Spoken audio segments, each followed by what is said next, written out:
I'm standing on the saddle of the ridge called the Mount of Olives, but the saddle being the place where many people have passed over from Jerusalem to the Judean wilderness. It's a fascinating place, what I would call actually a ridge of decision. You see, when you stand right at the top, you can look to the east and you see the amazing, desolate Judean wilderness.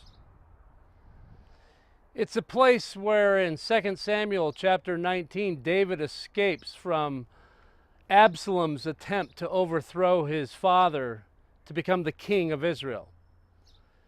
It's the same place that David's subjects went over to come down to the place of Jericho and greet him and bring him back over the Jordan River back to the city. Some other things have happened here, but that ridge of decision is a fascinating thing. As we talk about journeying with Jesus, we all face ridges of decision.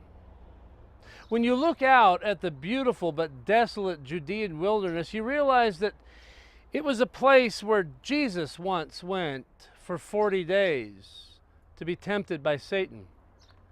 It was a place to hide. It was a place where David hid.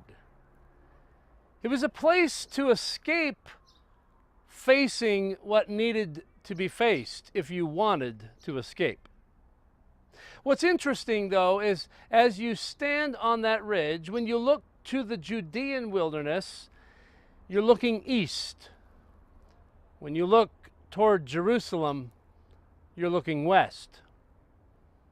Interestingly, throughout the Bible, there seems to be a pattern of those who go east usually are in trouble or have committed sin. Think about Adam and Eve going east from the garden. Cain going east of the garden. Think about Lot choosing Sodom and Gomorrah, the plains in the east. Think about all of the times when people have chosen to disobey God. Often you will find a reference to going east.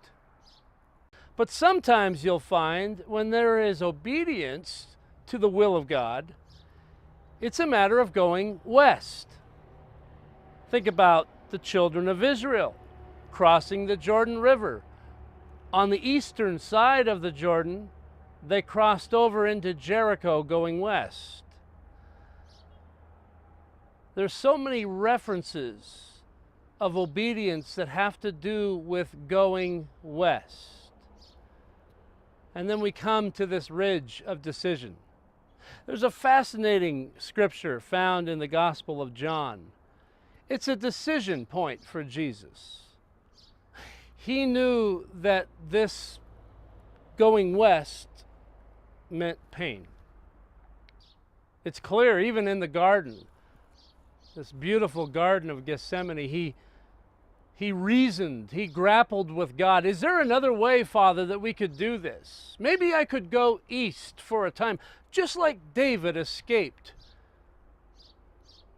Maybe I could wait out this group of people who hate me. Maybe I could let the dust settle. We could come up with another plan. There was maybe a way that salvation could come about without a cross. But he knew better.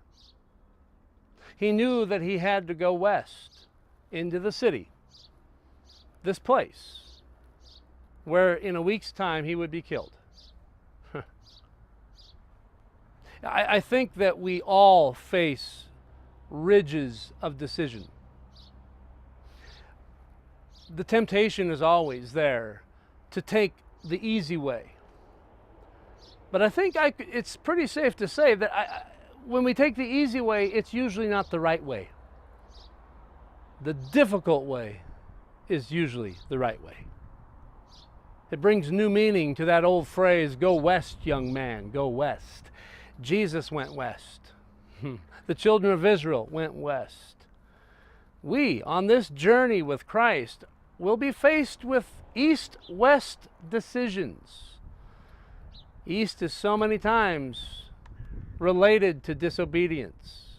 But a journey with Christ is not about disobeying, it's about obeying. And sometimes it's the hard things we have to do that turn out to be the best things we need to do.